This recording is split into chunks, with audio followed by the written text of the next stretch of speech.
और खबर तफसील से शान रिसालत में गुस्ताखी के मामले में सुप्रीम कोर्ट ने नुपुर शर्मा पर सख्त तबसरा किया है। अदालत ने मुअत्तल बीजेपी तर्जुमान नुपुर शर्मा की सरजनिश करते हुए उन्हें मुल्क से माफी मांगने को कहा है।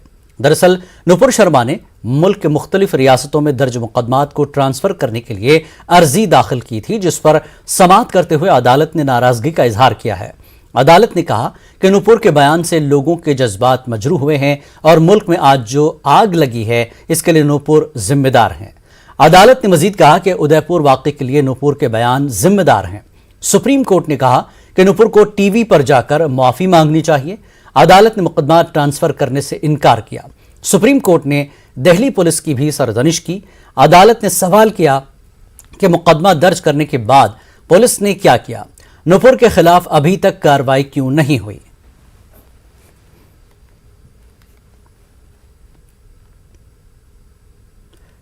कांग्रेस लीडर नासिर हुसैन ने नुपुर शर्मा पर सुप्रीम कोर्ट के तबसरे पर रद्दमल देते हुए कहा कि बीजेपी लीडर पहले से ही भड़काऊ बयान देते आ रहे हैं। उन्होंने कहा कि नुपुर शर्मा को मुल्क से फौरी तौर पर माफी मांगनी चाहिए। कोर्ट ने नुपुर शर्मा पर सख्त तबसरा किया है। हमारे साथ हैं कांग्रेस तर्जुमान member of parliament Syed Nasir Hussain Sahab. Supreme court ने कहा नुपुर शर्मा को खुलेआम माफी मांगनी चाहिए, टीवी चैनल्स पर माफी मांगनी चाहिए और कार्रवाई की बात भी सुप्रीम कोर्ट ने की। सुप्रीम कोर्ट ने साफ किया है, जो हम लोग लगातार कांग्रेस पार्टी के नेता बोल रहे थे और दूसरे लोग भी कह रहे थे कि नुपुर शर्मा देश का वातावरण, देश का माहौल खराब किया है। उनकी बयानबाजी से जो है बहुत सारा तनाव समाज में पैदा हुआ है, उनको माफी मांगना चाहिए। इतने एफआईआर उनके पास हुए हैं। कोई अगर भारतीय जनता पार्टी के कुछ फेक न्यूज को बर्स्ट करता है, यानी तो उसको सही क्या है लोगों के सामने लाने की कोशिश करता है, आप उसको बिना कोई एफआईआर के उसको अरेस्ट करते हैं। लेकिन दूसरी तरफ जो है दर्जनों केस नुपुर शर्मा के ऊपर होते हैं, लेकिन उनका अरेस्ट नहीं होता। इस पे भी सुप्रीम कोर्ट ने टिप्पणी की। सुप्रीम कोर्ट जो उदयपुर में जो हादसा हुआ है, जो दर्दनाक था और दुखद था, तो उस हादसे को भी जो है नुपुर शर्मा के बयानबाजी से लिंक सुप्रीम कोर्ट ने करने का काम किया।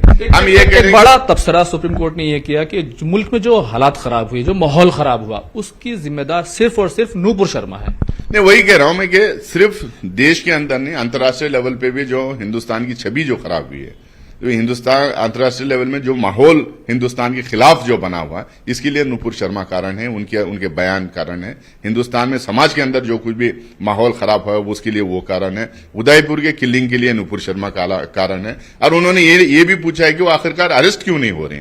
तो इससे एकदम साफ जाहिर होता है कि जो पार्टी, भारतीय जनता पार्टी जो सत्ता में है केंद्र में और बहुत सारे राज्यों में जो सत्ता में है, ये सिर्फ जो है कुछ लोगों को टारगेट करने की कोशिश कर रही है, जो उनके पक्ष में, और जो पोलराइज करने की जो पॉलिटिक्स करता है या करती है या बयानबाजी करता है या करती है, उनको प्रोटेक्ट करने का काम कर रही है। देखें तो जिस तरह से उदयपुर की जो घटना हुई थी, उसमें भारतीय जनता पार्टी ने कहीं ना कहीं गहलोत सरकार को, कांग्रेस पार्टी को घेरा था और निशान लगाया था कि वहां पर इस तरह का माहौल बना है जिसकी वजह से ये जिहादी मानसिकता जो है वो पनप रही है।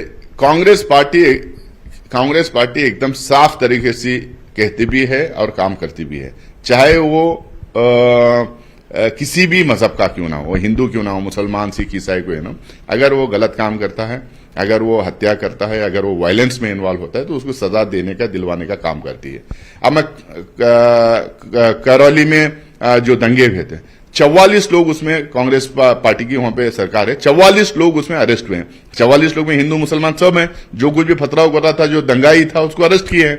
अब इसमें भी उदयपुर की जो हत्या हुई है, उसमें भी जो है दो लोग जो रिस्पॉन्सिबल, दो लोग जो हत्या किए थे, 6 घंटे के अंदर अंदर उनको अरेस्ट किया। मैं तो पूछना चाहूंगा, वो तो कांग्रेस को कटघरे में खड़ा करने की कोशिश कर रहे हैं, अशोक गहलोत जी को खड़ा करने की कोशिश कर रहे हैं। मैं तो उनसे पूछना चाहूंगा, उत्तर प्रदेश में आप बताइए, एक आदमी जिसने जो हत्या किया है, जो मॉब लिंचिंग में इन्वॉल्व हुआ है, जो दंगे फसाद किया है, कितनों को अरेस्ट किए हैं? वो तो सिर्फ बुलडोजर लेके कुछ लोगों का, मासूम लोगों के घरे गिराने का काम वो किए हैं। मध्य प्रदेश में इतने दंगा हुए हैं, कितनों को उन्होंने पकड़ा है? क्या आप मानते हैं वक्त आ गया है, नुपुर शर्मा जिनको सिक्योरिटी मिली हुई है, अब उनकी गिरफ्तारी फौरी तौर पर होनी चाहिए? अब तक गिरफ्तारी हो जाना चाहिए था। ये मैं नहीं कह रहा हूं, ये सुप्रीम कोर्ट कह रही। सुप्रीम कोर्ट इस पे ताजुब दर्ज किया है कि आखिरकार अब तक क्यों इसकी गिरफ्तारी नहीं हुई। और उन्होंने ये भी कहा है कि आल्ट न्यूज के ओनर को जो है गिरफ्तार कर दिए, लेकिन नुपुर शर्मा की गिरफ्तारी नहीं हुई है। तो सुप्रीम कोर्ट कह रहे। तो जो भी सरकार में है लॉ ऑफ द लैंड को इंप्लीमेंट करने की पूरी कोशिश करना चाहिए। लॉ के सामने कोई भी मजहब, कोई भी कास्ट, कोई भी प्रांत का रहने वाला हो, जब वो गलत काम करता है, जब वो गलती करता है, उसको अरेस्ट करना, उसके खिलाफ केस करना और उसको सजा दिलवाने का काम जो गवर्नमेंट है उसको करना चाहिए। अगर निष्पक्ष तरीके से नहीं करेंगे, एक तरफा ये करते रहेंगे, समाज में यही हालत होते जाएंगे। कैमरामैन चंदन पटवाल के साथ खुर्रम शहजाद, न्यूज 18 दिल्ली। नुपुर शर्मा पर तबसरा करते हुए कांग्रेस लीडर प्रमोद तिवारी ने कहा कि सिर्फ नुपुर शर्मा ही नहीं बल्कि बीजेपी को भी इस मामले पर माफी मांगनी चाहिए। मुल्क में जो हालात बने हुए हैं इसके लिए बीजेपी जिम्मेदार है। ये जो देश में घटनाएं हो रही हैं इसके लिए नुपुर शर्मा जी का ये बयान ही जिम्मेदार है। इसने ही ये वातावरण बनाया है। उनसे उन्होंने ये भी कहा है कि जो उदयपुर की घटना हुई इसी वजह से, कानपुर की घटना इसी वजह से हुई, वो राष्ट्र से, पूरे भारतवर्ष से टीवी पे जाएं और क्षमा याचना करें, माफी मांगे जो बयान उन्होंने दिया है। लेकिन एक बात बहुत महत्वपूर्ण है कि दिल्ली पुलिस ने अब तक गिरफ्तार क्यों नहीं किया, मुकदमा कायम करके कार्रवाई क्यों नहीं की? दिल्ली पुलिस किसके अंतर्गत है? भारत सरकार की। तो माफी सिर्फ नुपुर शर्मा जी को नहीं मांगनी चाहिए, माफी भारतीय जनता पार्टी के सर्वोच्च नेतृत्व को मांगनी चाहिए कि अपनी कमियां छिपाने के लिए उन्होंने सारे देश में आग लगाने का वातावरण बनाने दिया अपने अधिकृत प्रवक्ता को, अपने अधिकृत मंच से।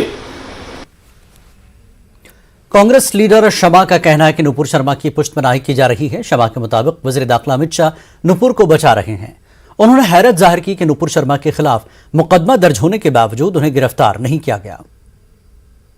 The Supreme Court today has come out very strongly on Nupur Sharma and on this sort of hatred what is happening in this country. That's what I've understood from the Supreme Court judgment, and it clearly says that if there is an FIR on her, why is she not yet arrested? Where is she?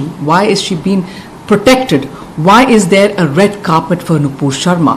So it's clearly an indictment on the Delhi police. Let's understand that very importantly.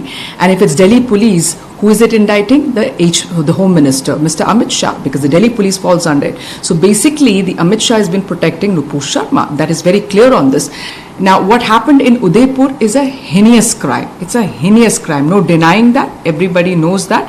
And it is we have all strongly condemned it. But then that also was being politicized by various people saying that the Congress government was responsible and they brought out a mahal or an atmosphere, whatever. But today it's clearly out there that Nupur is to be blamed for that sort of atmosphere, that sort of hatred. And basically, according to me, Nupur is a small fish.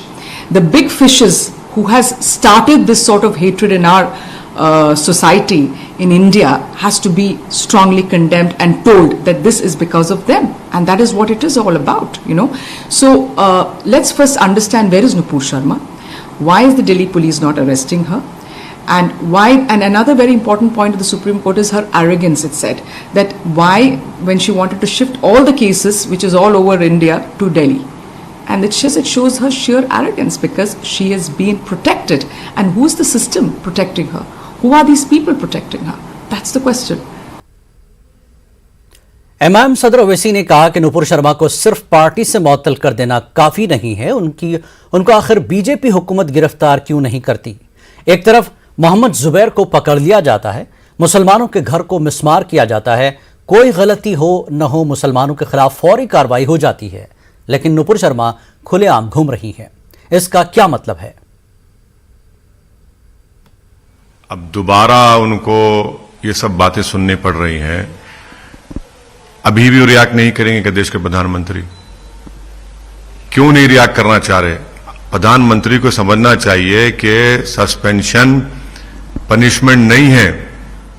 हम प्रधानमंत्री से appeal कर रहे हैं कि आप सिर्फ नुपुर शर्मा के प्रधानमंत्री नहीं हैं, आप देश के 133 करोड़ जनता के प्रधानमंत्री है, जिसमें 20 करोड़ के करीब मुसलमान भी हैं। आपको ये भी देखना पड़ेगा। तो हम प्रधानमंत्री से पूछना चाह रहे हैं कि नुपुर शर्मा को कब तक बचाएंगे? क्यों नहीं अरेस्ट करवाते आप? और तीसरी बात यह है कि हैदराबाद में उनकी नेशनल एग्जीक्यूटिव कमेटी की मीटिंग हो रही है और नुपुर शर्मा उसकी मेंबर है। क्या देश के प्रधानमंत्री नुपुर शर्मा को दावत दी है हैदराबाद में आने के लिए? क्या एनएसी उस पर बात करेगी? आपकी एनएसी की मेंबर है, आप कहेंगे हमने सस्पेंड किया। किससे सस्पेंड किया आपने? आपने स्पोक्स पर्सन से सस्पेंड किया उनको, एनएसी की मेंबर आज भी है वो। तो इसीलिए हम देश के प्रधानमंत्री से ये फिर से हमारा डिमांड करते हैं कि वो नुपुर शर्मा को अरेस्ट करवाएं और उन पर जो आईपीसी सीआरपीसी का सेक्शन लगता है उसके मुताबिक कार्रवाई करें। कब तक बचाएंगी भाजपा? भाजपा बचा रही है नुपुर शर्मा को। आप नुपुर शर्मा को बचा रहे हैं, दूसरी तरफ जुबैर को गिरफ्तार कर रहे हैं। नुपुर शर्मा को अब बचा रहे हैं, दूसरी तरफ आप एक महिला के नाम पे घर है, उसके शौहर के नाम पे नोटिस देकर घर तोड़ देते हैं।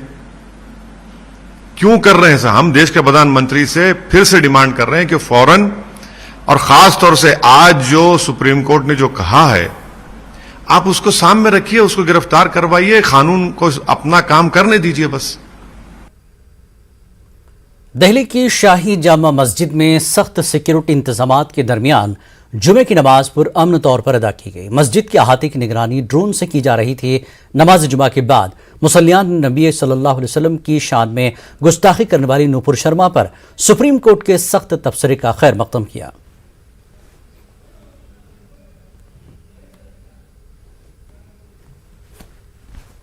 आज जुमा है और इस वक्त मैं जामा मस्जिद पर हूं। इस वक्त जुमे की नमाज जो है पूरे अमन व अमान के साथ यहां पर अभी ख़त्म हुई है। तमाम जो नमाजी हैं वो बाहर निकल रहे हैं। आप देखते हैं कि लोगों ने बाज़ाब्ता तौर पर नमाज यहाँ पर अदा की है और उसके बाद जो तमाम नमाजी हैं वो धीरे धीरे बाहर आ रहे हैं। इसी दरमियान क्योंकि सुप्रीम कोर्ट से आज एक अहम जो है टिप्पणी नुपुर शर्मा वाले मामले में की गई है, तो तमाम नमाजी हैं उनसे बात करते हैं। सर आपका नाम क्या है और किस तरीके से इस पूरे मामले को देखते हैं? फिरोज खान नाम है। देखिए नुपुर शर्मा ने जो भी किया वो हो सकता है बाज़े वक्त ऐसा निकल जाता है। मैं समझता हूँ उनको माफ़ी मांग लेनी चाहिए और बात को ख़त्म करना चाहिए। देश का माहौल ख़राब हो रहा है, जगह जगह रैलियाँ हो रही हैं, उधम मच रहा है, वो सब देख ही रही हैं। तो मैं समझता हूँ अगर सॉरी बोल देने से मामला निपटता है तो कर देना चाहिए, क्योंकि मामले को ख़त्म करना चाहिए उसको। अब उनकी फेवर में लोग आना शुरू हो गए हैं, उसके चक्कर में रैलियाँ निकलना शुरू हुई हैं, फिर मुल्क का अमन व अमान ख़राब होने का चांस है। तो बेहतर ये रहेगा कि जो कोर्ट ने कहा है उसको माना जाए।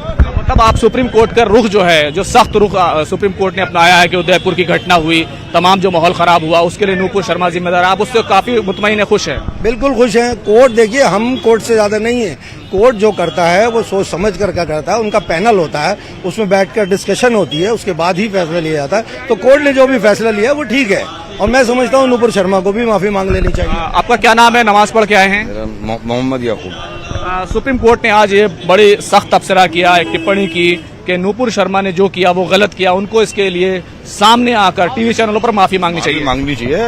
हकीकत तो यही है कि माफी मांगनी चाहिए उनको। माफी मांग ले तो सारा मामला शांत हो जाना चाहिए, हो जाएगा इंशाल्लाह अगर जो माफी मांग लेंगे तो। कोर्ट ने कहा कि उदयपुर की जो घटना हुई उसके पीछे भी कहीं ना कहीं नुपुर शर्मा का जो मामला है वही था। हो सकता है, ये तो चैन चल रही है, चैन जो है बिली हुई है, क्या समझे, इसके अंदर जो है इनको माफी मांग लेना चाहिए, सारा मामले शांत हो जाएंगे और क्या हो। तो देखिए अभी जो नमाज है वो ख़त्म हुई है। तमाम तरह की जो सुरक्षा के इंतजामात हैं वो किए गए थे, चाहे सीआरपीएफ के जवान हो उनको लगाया गया था, दिल्ली पुलिस के जवान हो, उन तमाम लोग को लगाया गया था ताकि जो है किसी तरह का माहौल ख़राब ना हो। क्योंकि आपको मालूम है जिस तरीके से उदयपुर की घटना हुई थी उसके बाद कहीं ना कहीं पूरे मुल्क में जो है एक तरीके से सतर्कता बरती जा रही थी और मामले को हसास तौर पर देखा जा रहा था और तमाम जो प्रशासन है, जो इंतजामिया है, वो ये कोशिश कर रही थी किसी तरह से माहौल जो है वो ठीक रहे। तो सुप्रीम कोर्ट की जिस तरह से टिप्पणी आई है, जिस तरह का तबसरा आया है, उसको लेकर जो नमाजी हैं वो काफ़ी खुश हैं और वो ये मानते हैं कि अगर माफ़ी मांगने से मामला ख़त्म होता है तो इस मामले में माफ़ी उनको मांग लेनी चाहिए। कैमरामैन चंदन पटवाल के साथ खुर्रम शहजाद, न्यूज़ 18 दिल्ली। महाराष्ट्र मामले पर कपिल सिब्बल ने नई हुकूमत की तश्कील के खिलाफ सुप्रीम कोर्ट से जल्द समाअत की मांग की। कपिल सिब्बल का कहना है कि एकनाथ शिंदे शिवसेना से अलग नहीं हुए हैं, इसलिए जल्द समाअत होनी चाहिए। सुप्रीम कोर्ट ने फिलहाल दखल देने से इनकार कर दिया है। शिवसेना उद्धव ठाकरे ग्रुप ने सुप्रीम कोर्ट से रुजू किया है।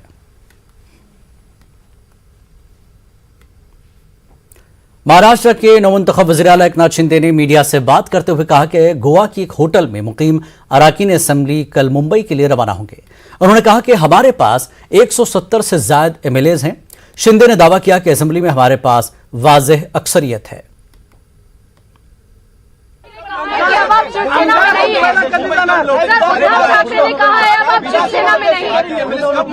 बाकी एमएलए जो है कल मुंबई पहुंचेंगे 3 और 4 को अधिवेशन बुलाया है गवर्नर साहब ने, और उसमें जो भी प्रक्रिया है स्पीकर की और ट्रस्ट वोट की वो पूरी की जाएगी। आपको सबको पता है कि हमारे पास 120 और 50 170 विधायक है और उसमें बढ़ोतरी हो रही है। मेजोरिटी का कोई सवाल उठता नहीं। ये पूरी तरह हमारे शिवसेना गठ और भारतीय जनता पक्ष ये इसमें काम। महाराष्ट्र में एकनाथ शिंदे के वज़ीर आला बनने के एक दिन बाद साबिक वज़ीर आला उद्धव ठाकरे ने प्रेस कॉन्फ्रेंस की। इस दौरान उन्होंने कहा कि अगर मरकजी वज़ीर दाखिला अमित शाह मुझसे किए गए वादे को पूरा करते हैं तो आज रियासत में बीजेपी का वज़ीर आला होगा। उद्धव ठाकरे ने कहा कि जो कल हुआ 2019 में इत्तेहाद के दौरान मैंने अमित शाह को कहा था कि वो 2.5 साल तक शिवसेना के वज़ीर आला रहें और वही हुआ। अगर वो राजी होते तो महाविकास अघाड़ी न बनती और 2.5 साल के बाद महाराष्ट्र में बीजेपी का वज़ीर आला होता। ठीक आहे, मला ह्याचं दुःख नक्कीच झाले की माझ्याशी हे अशा पद्धतीने वागले। माझ्या पाठीत सुरा खुपसला। मी पुन्हा सांगतो, तो मुंबईकरांच्या काळजात घोसू नका हे माझं एक म्हणणं आहे। आणि जर मला दिलेला शब्द त्यांनी पाळला असता तर 5 वर्षात निदान 2.5 वर्ष तरी भाजपचा मुख्यमंत्री झाला असता। आता 5 वर्ष भाजपचा मुख्यमंत्री होणार नाहीये। तर ह्याच्यामध्ये भारतीय जनता पक्षाला सुद्धा काय आनंद आहे, भारतीय जनता पक्षाच्या मतदारांना काय आनंद आहे आणि एकूणच जनतेला त्यातलं काय मिळणार आहे हे लवकरच कळेल। पण एक गोष्ट नक्की की या गेल्या 8-10 दिवसांमध्ये अक्षरशः मला जे काही मेसेज आले, मला इतरही सोशल मीडियावरनं जी माझ्याबद्दलची भावना मला कळली, मी महाराष्ट्रातल्या तमाम जनतेचा ऋणी आहे। असं क्वचित होत असेल की एखादा माणूस अनपेक्षित आल्यानंतर तो आपलं पद सोडताना लोक रडतात। मुल्क में कोरोना के मामलों में हालिया दिनों में तेजी आई है। ताज़ा आदाद शुमार के मुताबिक पिछले 24 घंटों में 17,070 नए मामलों की तस्दीक हुई है, जबकि इसी अरसे में 14,413 अफराद शिफायाब हुए। पिछले 24 घंटों में 23 मरीजों की मौत हुई। मुल्क में कोरोना के एक्टिव मामले 1,07,189 हैं, जबकि पॉजिटिविटी रेट 3.40 है।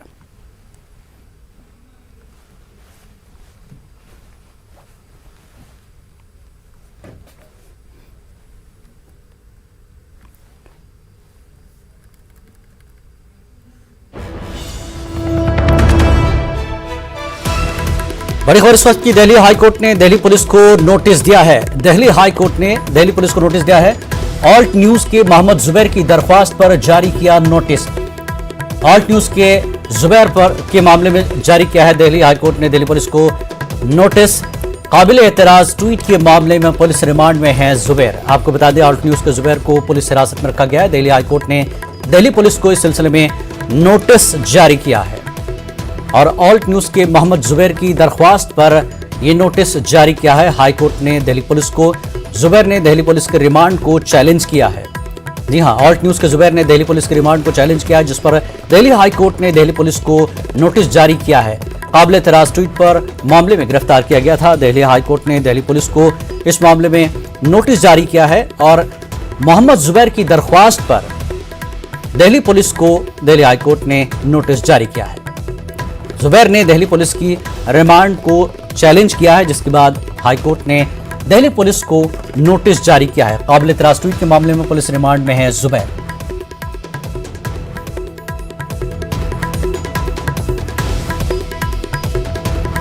आपको बता दें, दिल्ली हाईकोर्ट ने दिल्ली पुलिस को नोटिस दिया है। ऑल्ट न्यूज के मोहम्मद जुबैर की दरख्वास्त पर नोटिस जारी किया गया। जुबैर ने दिल्ली पुलिस की रिमांड को चैलेंज किया है अदालत में। काबिल एतराज ट्वीट के मामले में पुलिस रिमांड में है Zubair.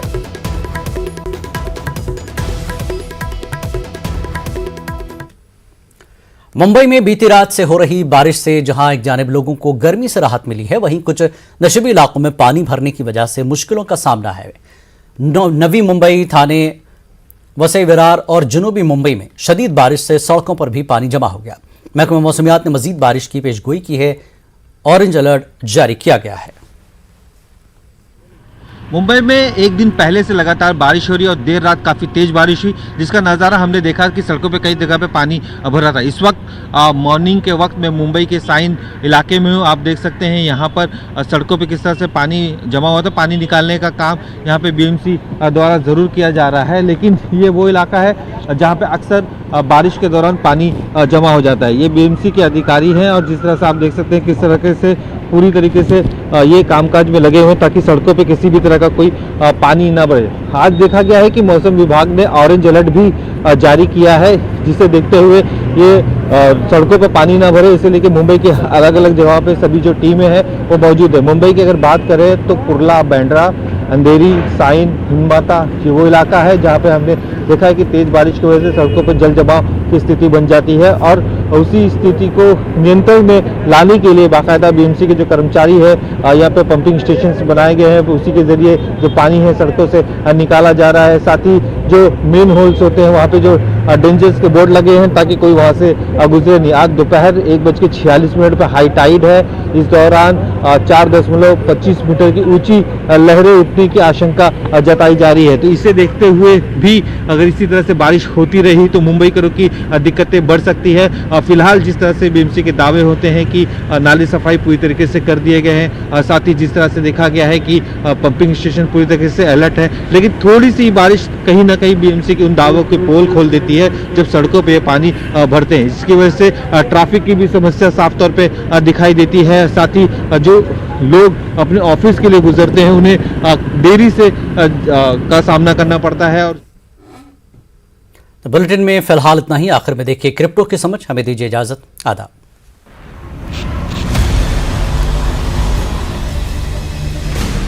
ज़ेड-पे and news 18 network present crypto की समझ। नमस्कार, स्वागत है आप सबका ZebPay and news 18 network present crypto की समझ के इस एपिसोड में, जहां हम आपको बताते हैं क्रिप्टो जगत की कुछ अहम जानकारियां और अहम खबरें। तो आइए नजर डालते हैं क्रिप्टो से जुड़ी कुछ खास खबरों पर। फेक क्रिप्टो एक्सचेंज से भारतीय निवेशकों को 1000 करोड़ का नुकसान। क्लाउडसेक साइबर सुरक्षा कंपनी क्लाउडसेक की नई रिपोर्ट से पता चला है कि फेक क्रिप्टो एक्सचेंज घोटाले में भारतीय निवेशकों को 1000 करोड़ रुपए से ज्यादा का नुकसान हुआ है। इसमें फिशिंग स्कैम, पंप और डंप स्कीम और मैलिशियस क्रिप्टो एक्सचेंज को डिजाइन करना शामिल है। रिपोर्ट के अनुसार इनमें से कई फर्जी वेबसाइट कानूनी रूप से वैध UK based crypto currency trading platform CoinEgg जैसी दिखती है। कंपनी ने कहा है कि एक विक्टिम ने उनसे संपर्क किया था जिसने एक फर्जी क्रिप्टो करेंसी एक्सचेंज घोटाले में 50 लाख रुपए यानी कि लगभग $64,000 खो दिए थे। साथ ही डिपॉजिट अमाउंट टैक्स के नाम पर भी उसने पैसे गंवाए। क्लाउडसेक रिसर्चर्स ने जांच में पाया कि फेसबुक और टेलीग्राम जैसे सोशल मीडिया चैनल्स के जरिए एक नकली वेबसाइट का प्रचार किया जा रहा है जो बिल्कुल CoinEgg की तरह दिखती है। बाइनेंस ने इंस्टीट्यूशनल और वीआईपी इन्वेस्टर्स के लिए प्लेटफॉर्म लॉन्च किया। क्रिप्टो करेंसी एक्सचेंज बाइनेंस अब वीआईपी और इंस्टीट्यूशनल यूजर्स के लिए फ्लैगशिप प्लेटफॉर्म लॉन्च कर रहा है। इस प्लेटफॉर्म का नाम बाइनेंस इंस्टीट्यूशनल है। ये क्रिप्टो एक्सचेंज का तरीका है इंस्टीट्यूशनल ऑफरिंग में सुधार और उनकी सेवाओं को बढ़ाकर अपने ऑपरेशंस को बेहतर बनाने का। बाइनेंस ने एक ट्वीट के जरिए घोषणा की कि उसने अपने इंस्टीट्यूशनल ऑफरिंग्स एंड सर्विसेज को अपग्रेड करने के लिए इस खास सोल्यूशन को लॉन्च करने का फैसला लिया है। इस वीआईपी प्रोग्राम में कई खास बातें हैं, जैसे कि ये यूजर्स को ज्यादा डिस्काउंट और दूसरे प्रिविलेजेस देता है। ये VIP service institutionals, crypto platform, high net worth individuals, family office, hedge funds और एसेट मैनेजर्स और क्रिप्टो माइनर्स के लिए कई ट्रेडिंग सर्विस भी ऑफर करती है। सेवाओं की अलग अलग इंस्टीट्यूशन की जरूरत के हिसाब से कस्टमाइज किया जा सकता है। गोल्डमैन सैच्स खरीदेगा सेल्सियस से एसेट्स। सूत्रों के हवाले से खबर है कि Goldman Sachs troubled crypto lender Celsius से डिस्ट्रेस्ड एसेट्स खरीदने के लिए निवेशकों से $2 बिलियन जुटाएगा। एक जानकार के अनुसार गोल्डमैन सैच्स वेब3 क्रिप्टो फंड्स, डिस्ट्रेस्ड एसेट्स में स्पेशलाइज्ड फंड्स और ट्रेडिशनल फाइनेंशियल इंस्टीट्यूशन से पर्याप्त नकदी के साथ ब्याज मिलने का अनुमान लगा रहा है। एसेट्स जिसमें ज्यादातर भाग क्रिप्टो करेंसी का ही होगा, उसे सस्ते में बेचने पर ही लोग उसमें ज्यादा रुचि दिखाएंगे। सेल्सियस जिसने इस साल मई तक ग्राहकों को $8 बिलियन से ज्यादा का उधार दिया था और मैनेजमेंट के लिए $12 बिलियन के एसेट्स थे, उसने अचानक 12 जून को घोषणा की कि वह एक्सट्रीम मार्केट कंडीशंस के चलते अपने प्लेटफॉर्म से विथड्रॉल्स पर रोक लगा रहा है। इससे बिटकॉइन की कीमत $20,000 से नीचे आ गई। क्रिप्टो की समझ के आज के एपिसोड में फिलहाल के लिए बस इतना ही। उम्मीद करते हैं कि यह जानकारी और खबरें आपको एक बेहतर क्रिप्टो निवेशक बनाने में मददगार साबित होगी। नमस्कार।